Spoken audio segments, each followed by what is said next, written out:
And hello, Hearts of Oak. Thanks so much for joining us once again. It's great to have David Bozell. I bumped into him at the ARC conference just 2 weeks ago, I think, in London, and great to have us with us again. David, thanks so much for your time today. Peter, thank you, man. Appreciate it. Good to be with you under air conditioning. What a great invention, air conditioning. The aircon failed in London, so yes, we thought it was 3 days of heat, and now I'm 3 weeks in, and I still heat. So the heat continues with no aircon. Go back, there you go. It's called air conditioning. A great invention. Go invest in it. But I wanna. When I met you, I talked to you, and I was intrigued at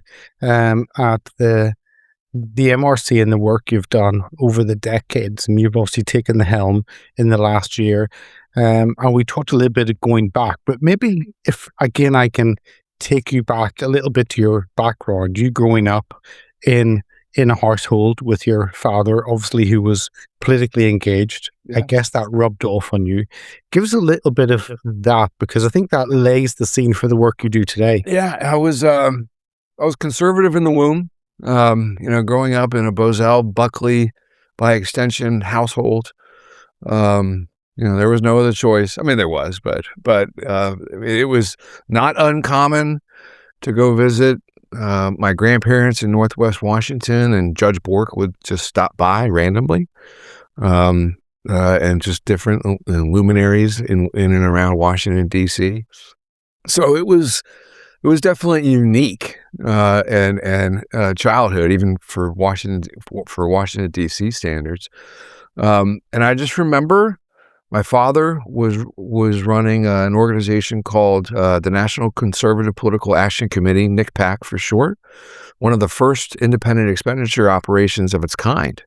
And that was born in 1980. His mentor passed away in 1986, I believe.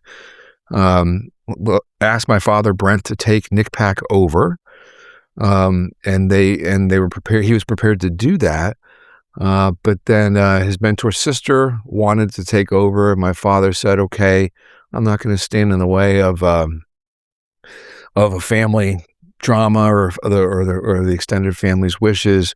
All that I ask is we've born this little program, this little division called the Media Research Center. They just birthed it, and can I just take that? And will you give me an opportunity to ask if the staff wants to come with me?" And his mentor sister says, "Sure, go for it." He took MRC. He asked the NCPAC staff if they wanted to come with him to explore creating Media Research Center. They all went with him. NCPAC died a couple years later, and MRC is still here today, 40 years later. So, like all good ideas, the idea for the Media Research Center was born in a bar. Tell us a little bit about kind of that background, about you hearing and learning about the media, maybe the bias. I'm sure your father railing against the TV, the radio. Give us a little bit about how that impacted you. Yeah, some of that. I mean, we actually didn't talk about work a lot at home, and having grown up in the business, a lot of people kind of just assumed that my father and I would just go home to family dinners and talk about the media. Nope, we didn't do any of that.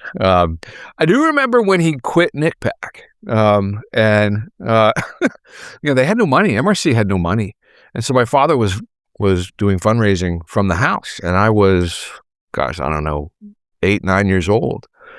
And that was a little weird growing up, thinking, why isn't my father at work? Shouldn't he be at work? He used to be at work. Why is he, why is my mother running around telling my brother and I, shut up, stop, quiet down, your father's fundraising. I didn't know what that was, but he was smiling and dialing for their early seed money for the Media Research Center, from home, because they had no offices. And then they, got the money for the little townhouse in Old Town Alexandria. They saved up enough money for a couple of VCRs, black and white TVs. I remember how proud he was to get an actual phone in the office, where you could take calls and do radio shows and those types of things. So, but growing up in that environment, 8 to 10 to 11 years old, okay, I really didn't pay much attention to it. But as I started getting exposed to, pop culture programming, the Saved by the Bells, the Beverly Hills 90210s, those types of things, yeah, I had to go in the basement and sneak it. I liked watching Luke Perry and those guys run around at Beverly Hills 90210 just as much as any other teenager in that era. But I had to go down and sneak and sneak to go watch it because that was one of those shows that my father at running Media Research Center didn't want us to watch. But other than that, it was a fairly normal existence. He would come home from work, grab a bite. And then in those days, pre-internet streaming and those types of things, if he had to go do CNN's Crossfire, like he'd just wolf down, a piece of chicken and the broccoli, whatever, and then get in a CNN car that would drive him down to the studio to do the CNN Crossfire hit with Pat Buchanan and those guys. And then he'd come back and I'd be lying if I said we tuned in to watch him, because we had just seen him. We knew he'd be back. So we probably didn't watch him as much as people might expect. But that was kind of growing up in the life of sort of a conservative movement leader. A lot of travel, a lot of fundraising, a lot of press, and you saw him when you saw him, and you hung out and you worked. You knew he was working hard, so that when he was home, you gave him an opportunity to play hard too, and that's how we did it.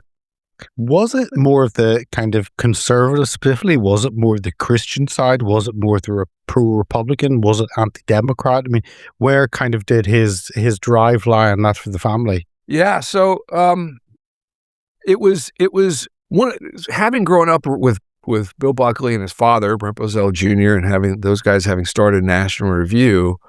One of the things that I think my father concluded was the conservative movement's message could be prime rib, could be filet mignon, but by the time the media got through with it, it was dirty sausage. It was chop suey. It was nothing.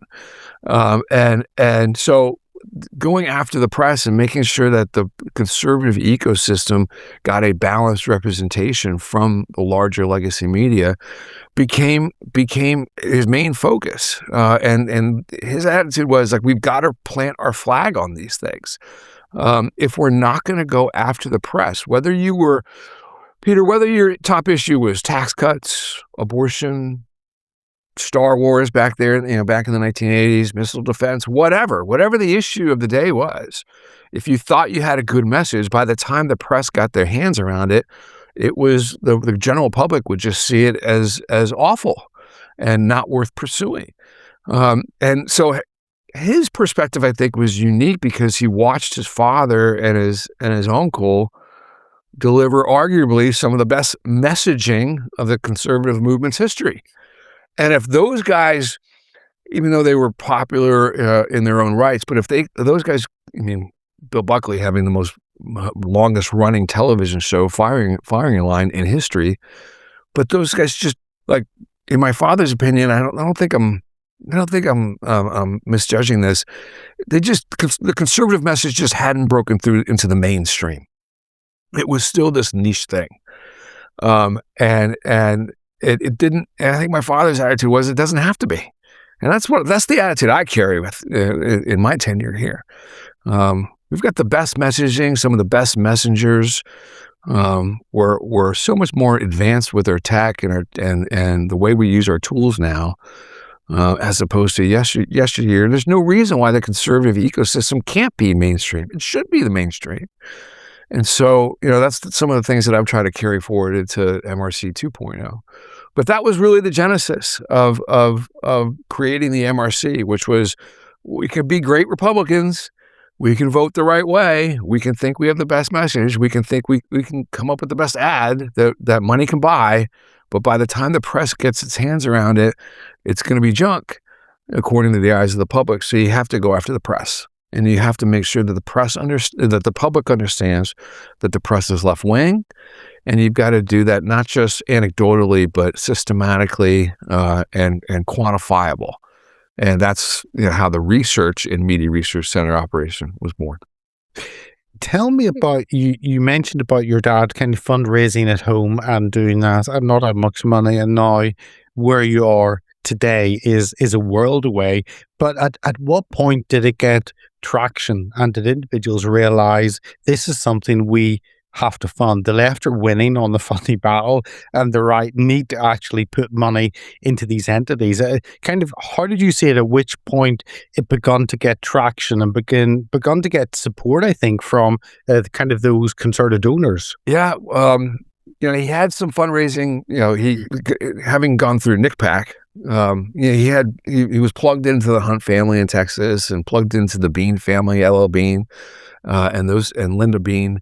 I remember he tells a funny story. Linda Bean was, I think, either one of his first donors or first board members from the LL Bean family.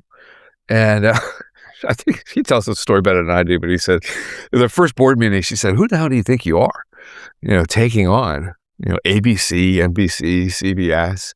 But it was the adventure of it all, right? And it's really the entrepreneurial spirit that those cadre of contributors brought to the table, because they were captains of industry in their own right.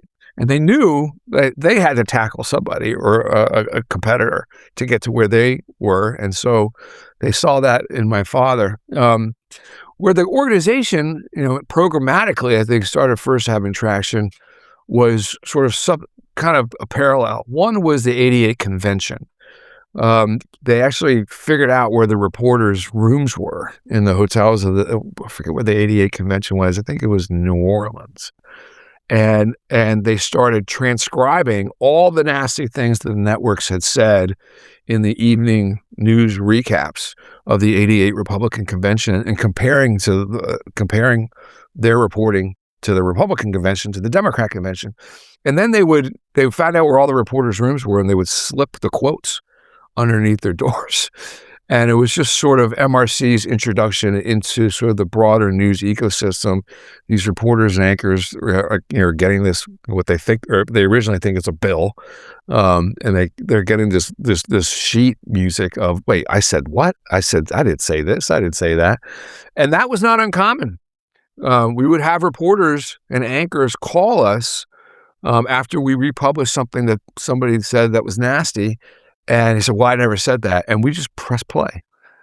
So that was really, all that seed money went to recording all these shows. We've got 1 million hours back in these hallways. Everything that you've basically seen on television since 1987, we have it on tape or digital or some form or another, and transcribed. We couldn't, they figured this out early. You couldn't rely on closed captioning. And you had to be right.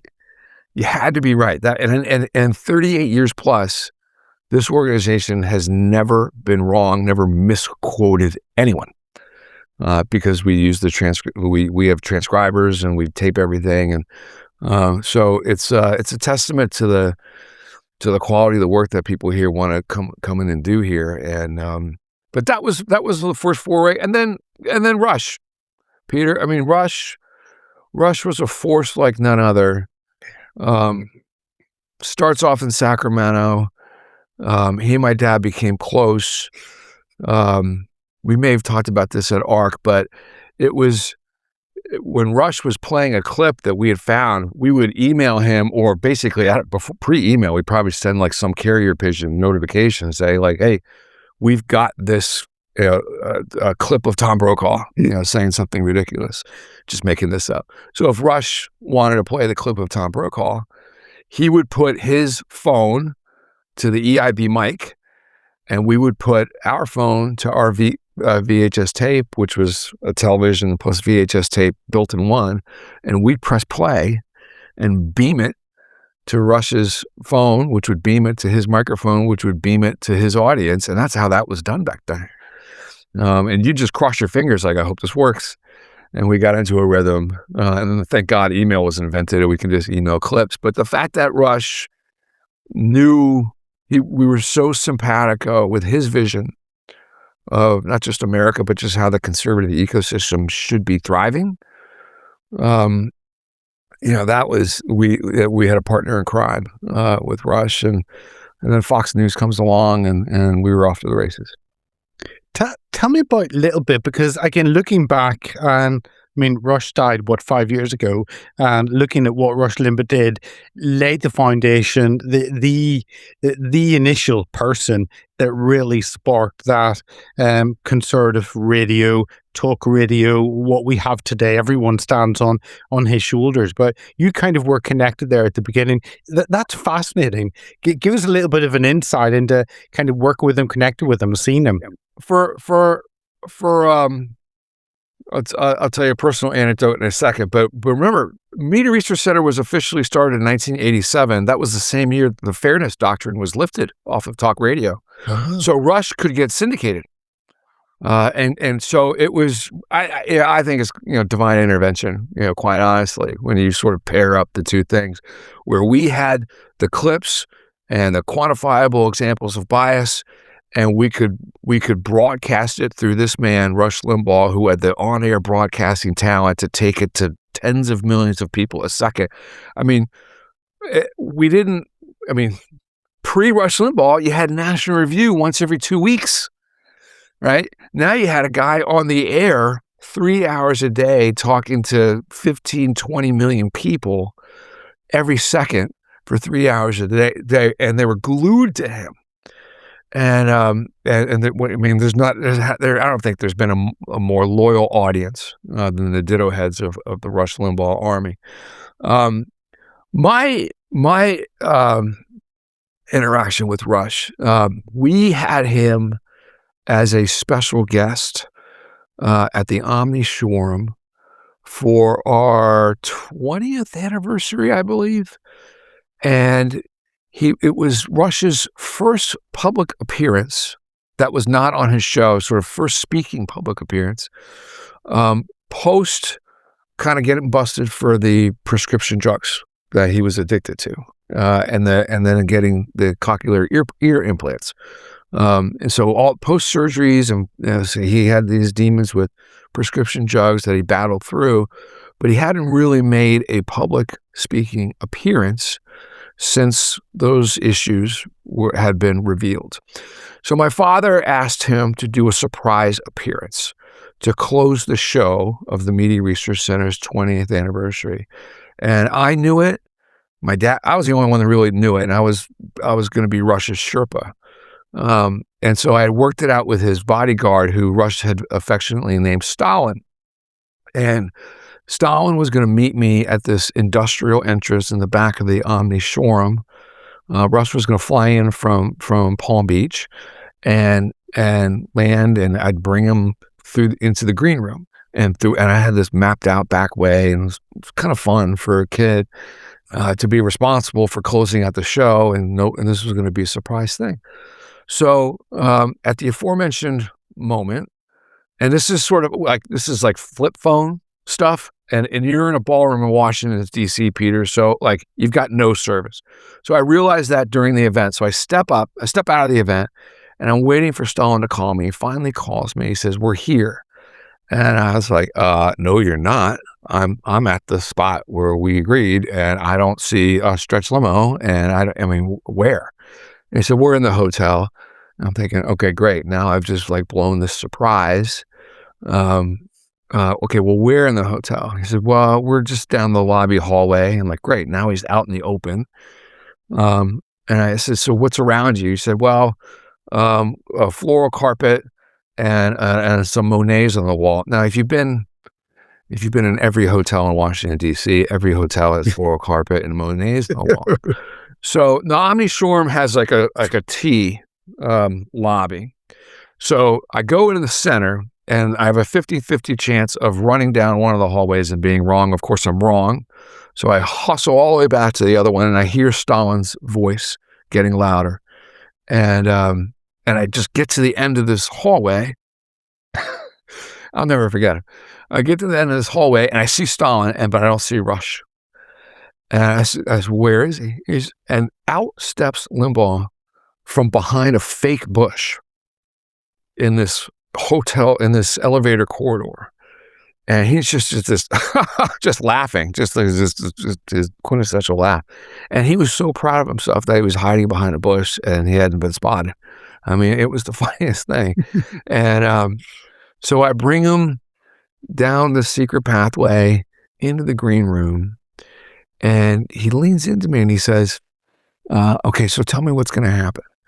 And I said, well, we're gonna pretend to close down the show, and then the MC, the voice of God, is going to come over the big speaker and interrupt my father, and he's going to say, Brent, we have a special guest. My father's going to pretend to be upset because we're supposed to close down the show, and then we're going to build your theme music, the Pretender song, up from a small low volume and build it up to a crescendo.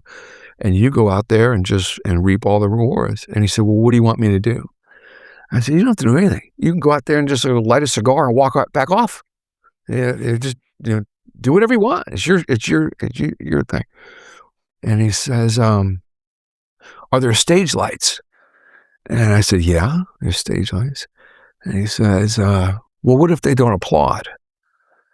And I said, Russ, there's 1,000 of sycophants in that audience. I mean, like, they're going to applaud. And this is the conservative, leadership echelon plus. I mean, donors. I mean, you're going to be fine. They're going to be thrilled to see you. And he said, okay. And I could just genuinely, I could tell he was genuinely nervous. And now I was kind of nervous. Like, why is this guy, the biggest radio host in America, nervous? And so he gets up there. We do the bit. My father pretends to close down the show. The voice of God comes over. We build the Pretender song from a small volume up to a crescendo. Everyone figures out that it's Rush Limbaugh. He comes out there. He lights a cigar and he stops. And he proceeds to give, still to this day, this was 20 some odd years ago, still to this day, one of the best 45-minute talks I've ever heard. Off the cuff. Okay? And it only dawned on me afterwards that with the stage lights, he couldn't see. And with the ear implants, he couldn't hear. And he literally gave a 45-minute speech that brought the house down, deaf and blind.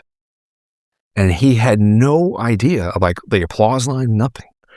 But that was how, I mean, everyone in our cause wants to be him and replicate his talent. And when he says, he was talent on loan from God, he was not joking around.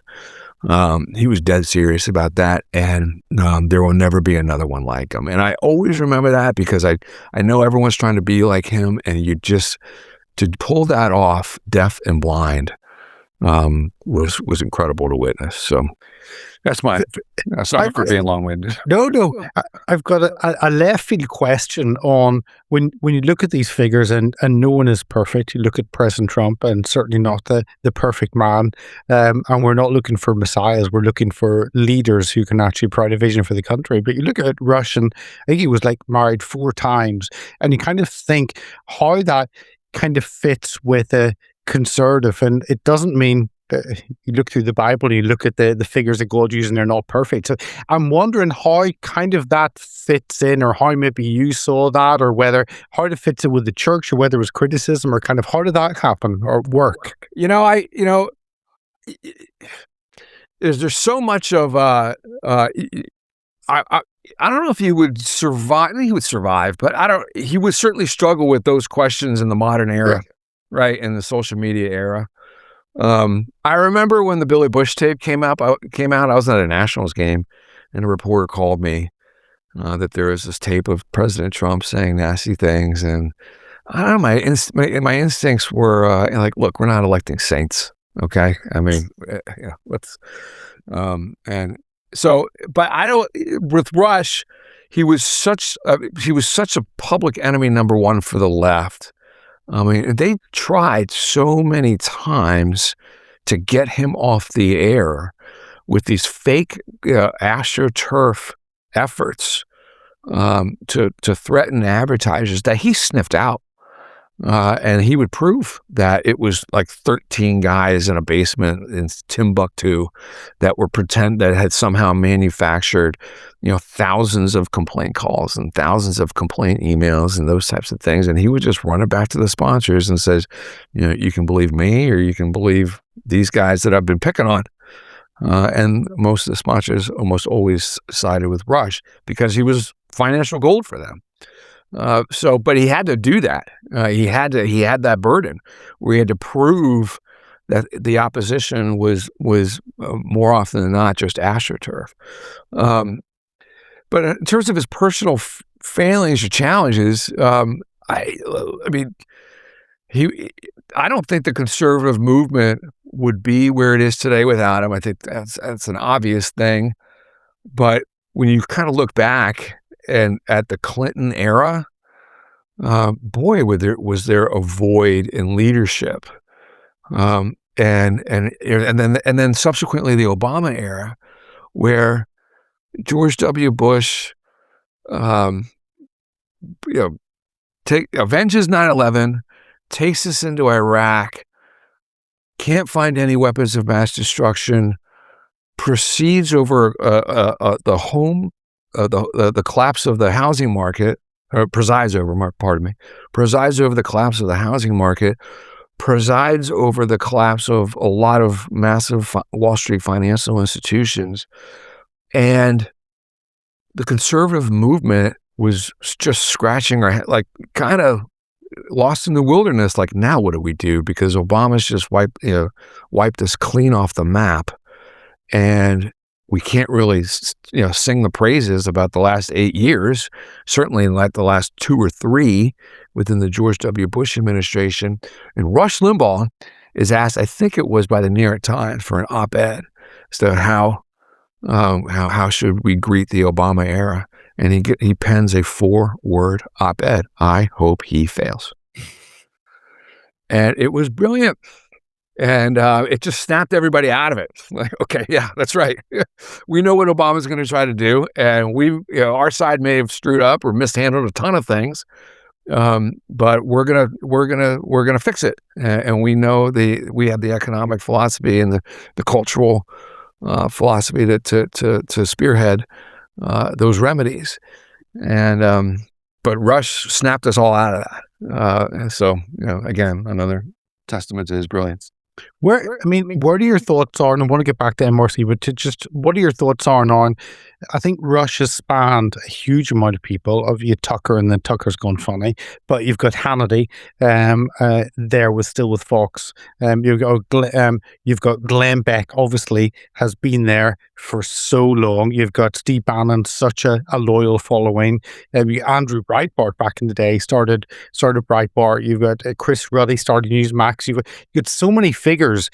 Is it that we don't have one single, but actually someone like Rush has spawned this whole range of characters and individuals? Well, the other testament to Rush was that he did it in the middle of the day. Back then you thought you can only be successful if you were in prime time or in the morning drive. And here he comes along at noon to 3. I mean, that's, in most time zones in the United States, that's golfing weather. I mean, that's like that's when you're out and about and doing you're working. And so he kind of just broke all sorts of different barriers. He basically proved, nowadays it's like, well, you can do a podcast from anywhere at any time. But we kind of, at least in conservative circles, conservative media circles, I think it's like, yeah, because Rush did his show at any time when noon. And so he broke the mold there. The fact that he didn't have any guests other than presidents or, occasionally Clarence Thomas. Not many guys can do that. I don't know if any guys can do that, quite honestly. That can just hold a show. I understand he had commercials, but he holds a show for 3 hours without guests. That's not many guys can do that. But look, I mean, you would love to have him now to sort of, and he was magnanimous in the sense, like, he always thought that certain guys had certain roles. Like he understood Sean's role, he understood Levin's role. He talked about that often and was very complimentary. But boy, I'd love to get his opinion on like I think Nick Fuentes is a terrific broadcaster. I think most of what he brings to the table is silly and ridiculous. But I'd kind of admire the broadcasting chops. But I can the same with Candace. I enjoy her ability, but I don't like the message necessarily. Correct. So it would be Rush. Rush's wisdom. Rush calling balls and strikes on that. That would be interesting to see right now. But look, I just tend to think that if you don't have, if you're not in the solution providing business, then you may have a short stint at the top, but that's going to be a quick fall down. And I think that's what Candace and I think Nick and Tucker are experiencing. They're just in the complaint business. And what Rush is brilliant when he would just give you like that aha moment. Like he'd take it to the next level. He got criticized a lot by saying that the media wanted the American military to die because they were against the Iraq war, against the Afghanistan war. They were against any war started by a Republican. And then the Democrats wanted to defund it. And those were all policy disputes and disagreements, and you can go back and forth on whether we should and how much we should be funded. But then Rush said, well, that's because they hate George W. Bush so much, they're willing to want American servicemen and women to die for Bush to suffer. And he's right. It's cold, but he was right. And that's how far I think a lot of Democrats are willing to see things through. Even today in this era. I mean, look at what Trump is experiencing with deportations of illegal immigrants here in the United States, right? A lot of Democrats in the media are willing to sacrifice American citizens, their lives, so that illegal immigrants can come here and enjoy benefits that we provide them. And so, if you just take it to the next level, to its logical conclusion, which Rush did better than anybody, those are the conclusions that you have to come to. And but how he would respond to like sort of the podcast wars, I don't know. I don't know. I think he probably admires, like we've talked about, he admires some of the technical ability, but he'd probably choose some of these guys and spit them out. And he loved Charlie. I know that.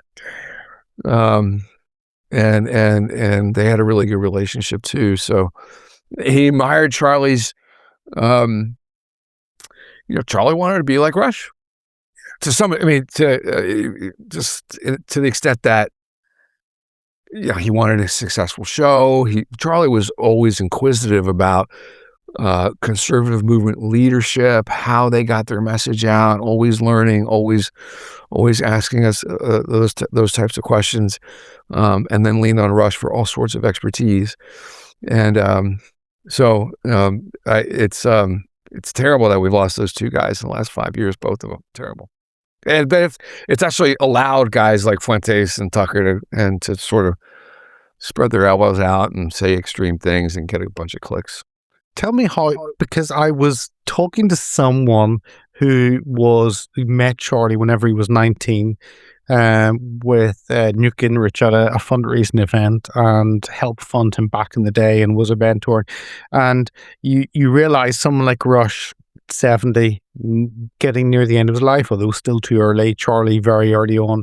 I mean, how have those individuals kind of inspired us? Because many people want to be like both of them, and they're different generations, but their death, I think, has has inspired many people to actually speak for truth and to do something. And how do you see that kind of steeped in the media world, watching all those VHS tapes, watching the podcast? How do you see that kind of push and drive and spark for others speaking truth? Well, what's been awesome to see is how fearless people have become. And like, when they go on social media and you sign the terms, the terms of service, and you have to operate within these certain guardrails, and people say, the hell with that.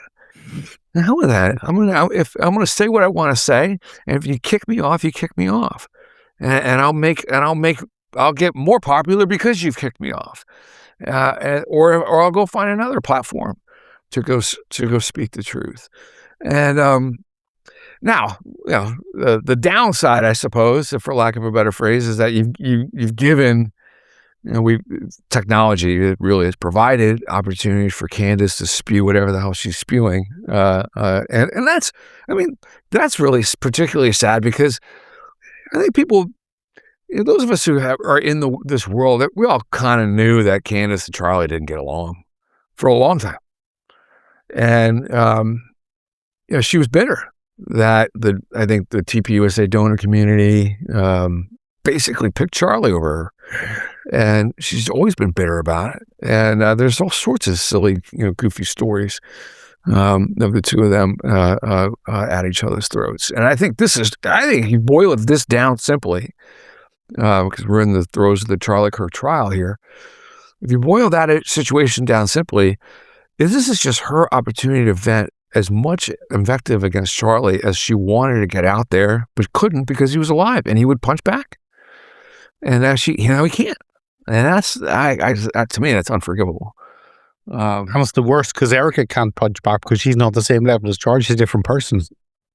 She's running a family. She's grieving. Yep. She's running an organization. I mean, she has to go through her husband's murder trial. I mean, it's I wouldn't expect her to. So I do put that pressure on us and other people in our space to call that out. And kudos to Ben. Ben's basically led that, and Ben's done that very, very, very well.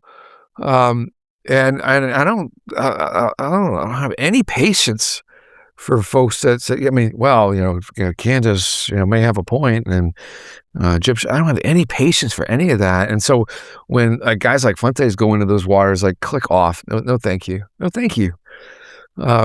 And so I think Rush would have probably stamped that out a lot quicker than we're able to. But look, everyone's going to find an audience. In the modern era, you can find an audience somewhere. And I don't think it's particularly healthy for the conservative movement to spend all of its time policing the fringes. Eventually you got to get down to the effort of winning elections, getting policy across the finish line, those types of things. And I think Trump is excellent at that. He's excellent at focusing allies in the cause. Like, okay, I get it. Like, this thing's going viral, but we've got to build a pass, or we've got a war to win, or, whatever the issue of the day is, we've got a reflecting pool to clean, whatever. I mean, it's just laser focus on getting things done rather than complaining about other people complaining about, this, that, or the other. So I think that's one of Trump's best qualities, is that sometimes even through his silence, like not commenting on certain things, he kind of focuses on the movement, on what needs to be done. So I've thoroughly enjoyed Trump 2.0, and I can't wait for Thursday's speech, tomorrow night's speech. I thought you were going to say your win for Trump 3.0, but anyway, that's the... Yeah, well, I mean, rules are meant to be broken, right? We're babies as a country. We can make them up as we go. Let me finish off on the change for Media Research Center from back in the day, where we grew up, where you're recording stuff VCR, typing out stuff, and listening to it. Now you've got social media. Now you've got a new method of communication, new challenges, I guess. How do you see the work of MRC changing today with all the tools that are available? Yeah, so that was one of the questions we discussed at my interview with the board, and I said, look, I've got 4 pillars, right? Does anybody watch the liberal media? Does anybody listen to liberal media? Does anybody read the liberal media? And does anybody believe them?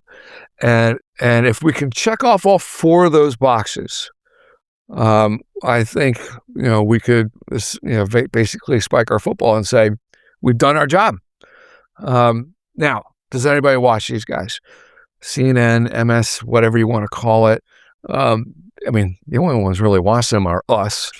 They lost 50% of their audience in the last 5 years. I just saw a number. They've lost like 30% of their their 25 to 54 demo in the last year. I may have that wrong. They'll come after me for that, but I just read that just yesterday. Just awful. I mean, ratings down the toilet. Okay, box checked. Does anybody listen to these guys? Look, they've got Pod Save America. They've got the New York Times daily podcast, which is quite successful, but they don't have a robust liberal radio network, podcast network. They've got some guys, but we smoked those guys, led by Rush initially, but we've got all manner of different streamers and radio broadcasters, and the audiences of the listening audience flocks to center-right broadcasting. So check that box. Does anybody believe these guys? Gallup has believability of the media, somewhat believability of the media at 24%.